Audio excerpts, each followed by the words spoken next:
Nobody starts out planning to take their marriage for granted. Usually it just happens. It's a rut we slide into. One of you, our listeners, wrote in to ask, what do I need to do to make sure I don't take my marriage for granted? Great question. Yeah. So I think this will be an encouragement for some, a wake-up call for others, and a booster to many. Welcome to the Only You Forever podcast. If you want to build a thriving, passionate marriage, we've got the research, the truth, and the answers you've been looking for. And now, here are your hosts, Caleb and Verlynda Simone Gendel. Hey, everybody, this is episode number 72. And as mentioned, we want to help you not take your marriage for granted. I think usually we get thinking about this right after we see a marriage at church or in our circle of friends implode.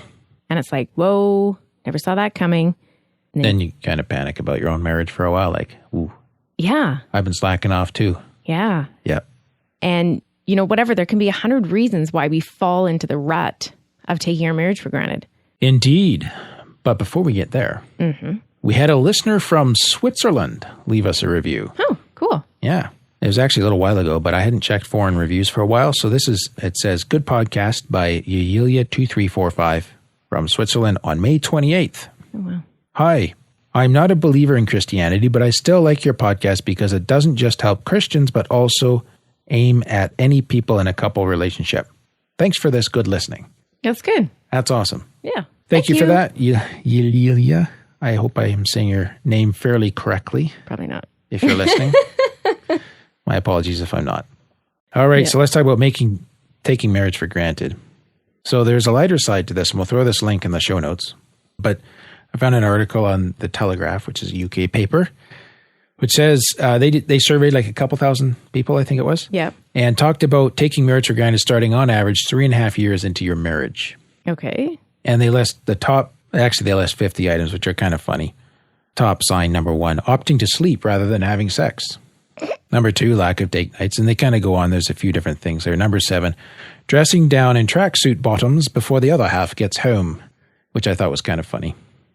Well, because if most guys came home to their wife in tracksuit bottoms, that wouldn't be taking the marriage for granted before the other half gets home. Get it? Never mind. No, I don't. But that's okay. Number 10. Yes. Breaking wind when the partner is around. That's might be a sign that you're taking your marriage for granted.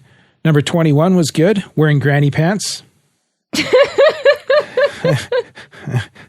What was else? I got a couple other good ones. Not noticing new haircuts or clothes. Got to watch that one. Mm-hmm. Yep. And number 47 was good. Showering less. Showering less. And last but not least, number 49 gets you to check out weird or worrying body issues. That might be a sign that you're taking a marriage. Do I have a rash? Yeah. Can you look at this rash for me, honey? Even the doctor didn't want to look there. All right. But this can get serious. So let's be serious as well. Yeah. But let's start with the question. What does a satisfying marriage look like? And by that, I mean, what's it going to look like so that I know I'm not just taking things for granted and we truly do have a good marriage? So what I hope to kind of give our listeners here is a way that they can self-evaluate themselves as a spouse in their marriage to say, am I in this place of taking for granted? Because really, this is a blind spot issue, how I kind of see it. It's like you kind of, you don't head for this. You kind of, maybe you wake up one day and you realize you were there, or you wake up because your spouse is saying, I'm leaving or whatever. Right. So we don't want to get there. We want to wake up now and think, am I there? Yes. And deal with it. Okay. So I'm going to give you 5 specific strategies based on research for both improving your marriage and keeping it thriving as you go. Okay. So 3 things to evaluate. You know, marriage can seem complicated, Verlynda. Really? I know you don't think so, but sometimes I do. And we think about all our little issues, your little issues and idiosyncrasies. Yeah, mine. Yeah. So I want to boil this down to the simplest but most powerful markers of a marriage that is not being taken for granted. And this is from an article in 2004 where they did this really neat study to boil things down to these key factors. Okay, number 1. So this is like what a good marriage looks like. Yes. Okay. So this is where you're going to self-evaluate. And I got a whole bunch of questions folks can ask themselves. Okay. Number 1, love. Really? Yeah. What a surprise. Well, you got to have love, right? Yep. So I quote the researchers, loving relationships are those in which open communication and agreement on the expression of affection are important. Okay. So there's 2 key parts here. One is open communication, and the second is agreeing on the expression of affection. So you meld these two things together, and in a thriving marriage, you have a couple that agree on characteristics like respect, forgiveness, romance, support, and sensitivity. Those are all openly communicated in ways that are meaningful to both spouses. So questions are, how are you doing on open communication? Are you making yourself known to your spouse? That's a good question to ask Making yourself. yourself known as in like what you want, or what are It's you like making known? truly here? bringing yourself, your thoughts, your concerns, your cares, Oh, okay. your feelings to the relationship. Like and who you are making yourself known. it's in the present, your state of being, and you're revealing those things. Okay. And then together with that, is there open expression of affection? And whatever your style is for expressing that. But there's some visible open, like if people were watching you, like if there's little cameras in your living room and kitchen and whatever, would they see open expressions of affection going on Okay. or hear them? Now, Yes. you said at the beginning here, agreeing on the expression of affection.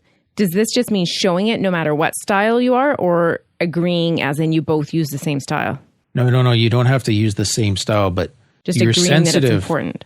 No, agreeing means that I'm sensitive towards how you receive affection, so I'm communicating in ways that make meaning to you. Okay. And also that you're understanding that, you know, what my quote unquote love language is, has been made a very popular term these days, what mine are. And so when you see me expressing these things, you get, okay, he's showing me love here, right? Okay. So couples unconsciously negotiate these terms Okay. in their marriages, right? I think you can't just expect your marriage to thrive if you're not sending signals Yeah. of affection to your spouse. Yeah, it's like fertilizer on a garden. Wow. Okay, sure. That was a powerful Causes it to grow. metaphor. You're awesome. Honey, I'm going to fertilize the garden tonight. Okay. So, but Okay, I go should on. just write a book of metaphors for people to use during marriage podcasts. I think that would be a bestseller. Yeah. But anyways, back on this topic. Yes. So you can't expect your marriage to keep thriving and alive if you're turned inward. This is kind of the case, right? If you're not engaged. If you're kind of playing your cards close to your chest or you're not revealing yourself, I mean, you have to put yourself out there. This is what vulnerability is. If you can't do that because it's not safe, you got other issues going on. Right. Yeah. Okay. But I'm assuming that, you know, in the marriage, it's reasonable to do so. And yet, you know, there's always a sense of risk there. Like I feel safe in our marriage, but it's still hard for me to put myself out there because, you know, I was never taught to be emotionally expressive. That's not blaming my parents. It's just how it is. And I don't think very many guys in this culture are. That's normal. Yeah. Right? I agree. Yeah. Well, there's great risk. I think there's reward too. Of, Like being known yes. and knowing the other person. Like that's a real closeness there. Yeah, I mean, that's where the real intimacy kind of good mojo is because it's like, who else are you that close with? Yeah. That's what your exactly. marriage should be like. Yeah. Yeah. And this what separates the marriage relationship from all other human relationship, creates intimacy. Yeah.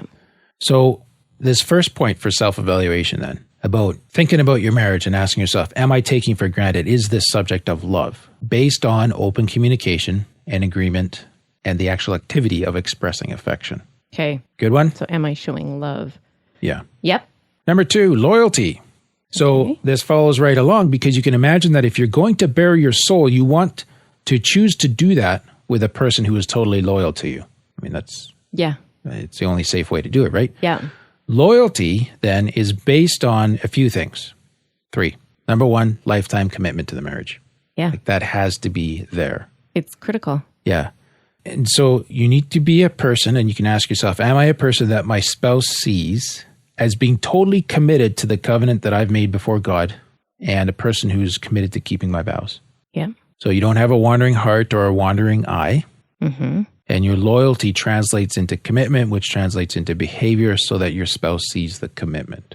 Right. So it's not just words, it's actually behavior. Right. So I could ask myself as a husband, how does Verlynda know that I'm committed? Like, what does she have to see? Right. Right. Okay.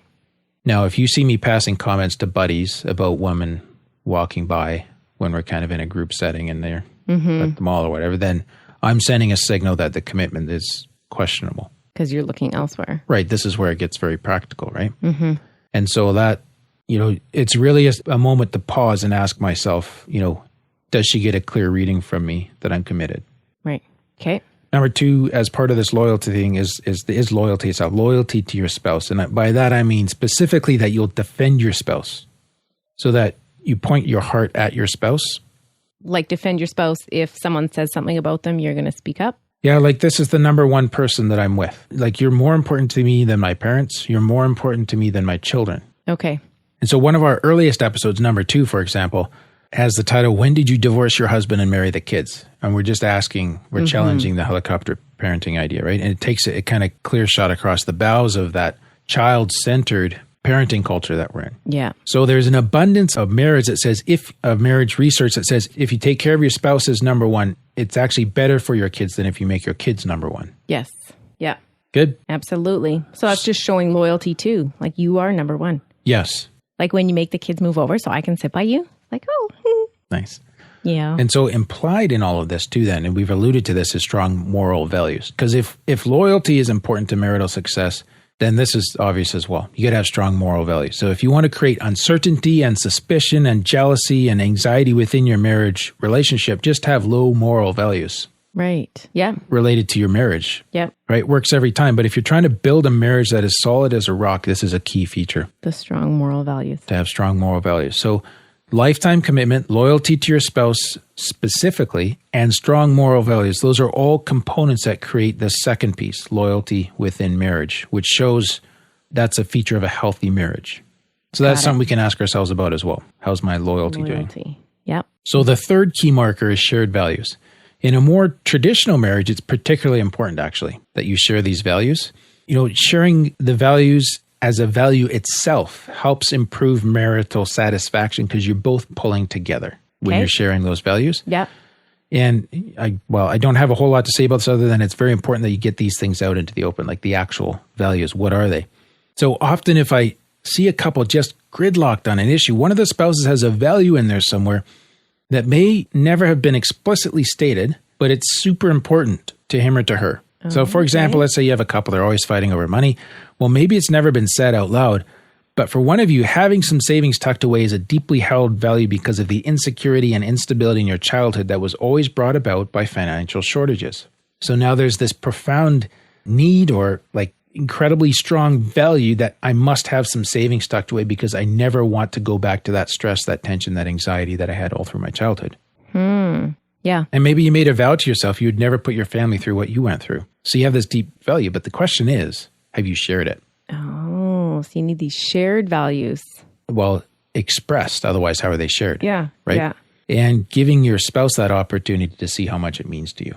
Right. So are you guys locked over something right now in your marriage? Is that because of there's a deep, deep value inside of you that you need to get in touch with and then actually really explicitly share with your spouse to help them understand the meaning of it? Good. So we have these 3 markers then. Yep. Love, loyalty, and values. So I think if you're taking your marriage for granted, Yep. you'll likely be not on the same page on at least one of those. Yeah. That's what I'm thinking. Yeah. So, that's why I just wanted to give that as a check-in for you as the listener. How are you doing on these? Because there may be some things there you want to take home and discuss. Now, as our researcher, Esther, was working her way through this, something came to light that was interesting. So I was pushing her to get me good information on what I might need to do strategically to repair a marriage if I was helping a marriage. Yeah. That was, one of the spouses or both, they were taking stuff for granted. Mm-hmm.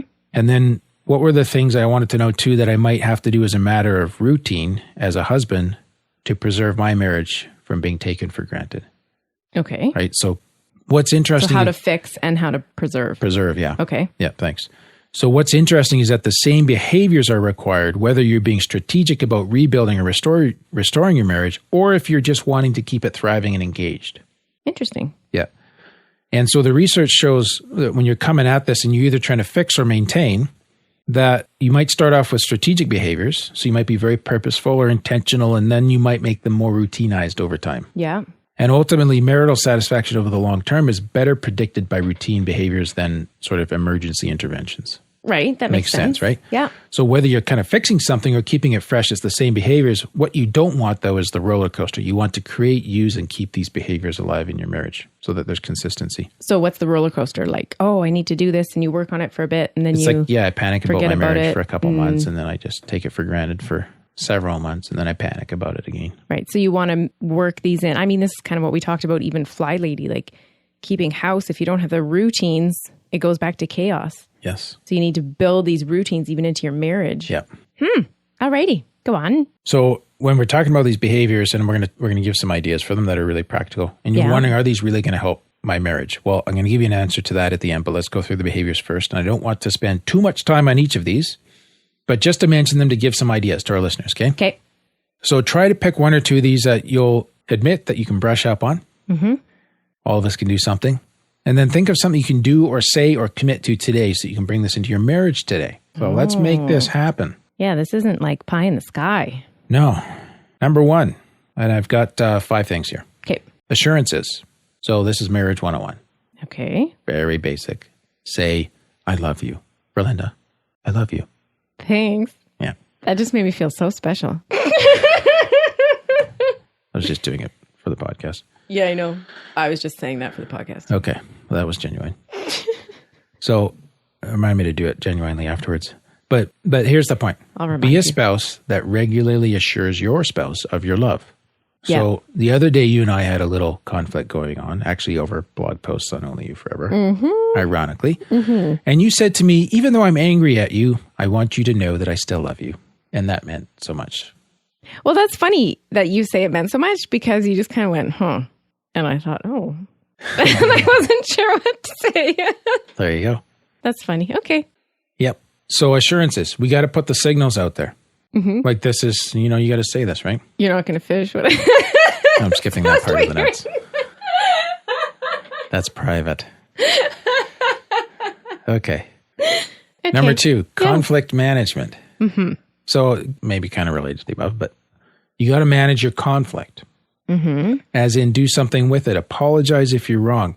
So one of the most neglectful things you can do to your marriage is not repair after conflict. Mm-hmm. We have a whole fighting episode about this. Yes. Anyways, go on.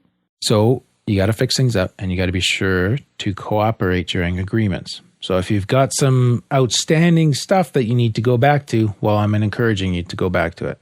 Oh, okay. So that, and I think the episode that you referred to, Verlynda, I can't remember the number, but from what I recall, the point was not that no conflict is ideal, but that it's really important that you process it, you repair afterwards. Yep. And the repairing, like how you act and build in your marriage before the conflict. Oh, yes, putting in buffers. Yeah, is more important than how you repair after. Yeah. So all these other things add up. This is like the whole thing about not taking your marriage for granted, though. That's right. Because if you're not taking it for granted, you're putting all those things in and building into it. So then when you have a conflict, you can work through it and make through it. Exactly. And then say all the assurances at the end. But you should be saying these assurances. Sorry. You should be saying these assurances all along. And that's part of the buffer of your conflict management. Why are you sitting there laughing at me? Because we usually do bloopers at the end, but I think you just did one right in the middle. Shut up. Can't help it if it fell on the floor. Yeah, stupid thing. Okay. What are you on now? No, excellent. I just want to assure you that I love you. Even when I dump things on the floor in the middle of a podcast? Yep. That's good. Okay. Number 3 is shared tasks. So I like that too. Oh, yeah, you always get excited about this one. Make sure you both help equally with tasks that need to be done. So, when you agree so wholeheartedly, it sometimes makes me wonder if you have a point to make. No, I just agree so wholeheartedly because you're so good at this. Oh, well, bailed out right there. Yeah. Okay, thanks for that, dear. Just for that, I'll help you with this just tonight. Don't worry, I love you. Well, here's the deal for guys. Your wife wants to be Ella, not Cinderella. Oh, see, I just learned this the other day that they called her something like they called her Cinderella because she's covered in ashes because she was always cleaning. Yeah. But her actual name was Ella? I think so. I hope that's right. Well, I told you that, so I really hope it's right. Otherwise, we'll have some lawyer from Disney contacting us next week. Yep. Okay, so go check out one of our least popular episodes, number 56, about housework. Yeah. And we'll put a link to that in the show notes for this episode at oyf.link/72. Number 4, positivity. So act cheerful and positive around each other. I'm particularly good at this. I was just being positive there. No, there was no cue in the notes for you to laugh right there. Sometimes you got to just decide to do this. You make this point, yeah. Yeah. You can choose to be upbeat and to get out there and have a little fun together. Like, life doesn't have to be serious all the time. Right. So that reminds me, it's been a little while since we went puddle jumping. Yeah, maybe that's because it hasn't rained. Yeah, we don't have any puddles. Let's blame it on that. So, and number 5. But I love how you said that so cheerfully and positively. Oh, I'm enthused about it. I'm jumping up and down on the inside. Okay. Number 5 for these ideas, social networks. So What are these ideas about again? These ideas are about things that we can do that will actually help our marriages. These are the behaviors that we either re-energize or we use as maintenance behaviors. Oh, yeah. So that we're not taken for granted. Yes. Okay. So number 5. Social networks, learn to enjoy each other's friends and create common friends. Very important. Okay. Easy way to do that and good for all sorts of things. Go to church together. Yeah. Very simple. Yep. So here's my point, Verlynda, is that everyday mundane behaviors serve these really important roles in the sustenance of a marriage. And of these 5, the researchers found that the best predictor of satisfaction and commitment was assurances. Just the regular, everyday, I love you kind of messages, and the more sort of, strategic love notes, flowers, whatever. Like when I went on a weekend trip and took my Sunday school class, and I opened my purse and I pulled something out and there was a sticky note on it that said, I love you. Yeah, we were all like gushing. Thanks for remembering that. Yeah, I kept my note. Okay. So I told the folks that I would answer the question, will this really help my marriage? So here's what we know. It has helped other marriages. And research from a study just a couple years ago compared the relationship between relationship effort and marital quality. And here's what they found. Both genders, husbands and wives, report that their marital satisfaction is positively affected by their spouse's effort. Like just by their trying. Yes, trying works. It helps. So if the attitude and behavior are there, a romantic relationship can be improved. But there's a catch. It only works if your spouse is responsive and wants to share relationship activities. Oh, okay. So this is the tough spot, right? So that's from another study in 2014 where they found that activities that were satisfying, stress-free, and increased closeness predicted greater relationship quality. So that's similar findings to what we just mentioned, both short and long term. But they also found that this depended on whether the spouses were dedicated to the activity. So if one, like this is the sad part, if one spouse is checked out. These aren't going to help. No. Wow. So if your marriage is already fried, this isn't going to work for you. Yeah. You're going to need different strategies. But that's why if you're listening today and your marriage is not fried, we never want you to get here so we want you to do these things. Okay. This kind of contradicts a little bit, or from what I'm hearing, when you said that these same behaviors are needed for both maintenance and repair. Yeah. So, but that's if both spouses are committed to it. Yes. To the repairing. Well, you and I know that we can be committed to our marriage and drift from each other. We just get busy. You go through those seasons of life and it's like, oh yeah, we're married. Yeah. You know what I mean? Yeah. So that's the repair I was talking about. Okay. This is like severe marital distress, and maybe one spouse is already checked out of the marriage, even though they're physically still there. Oh, okay. Okay. Yeah.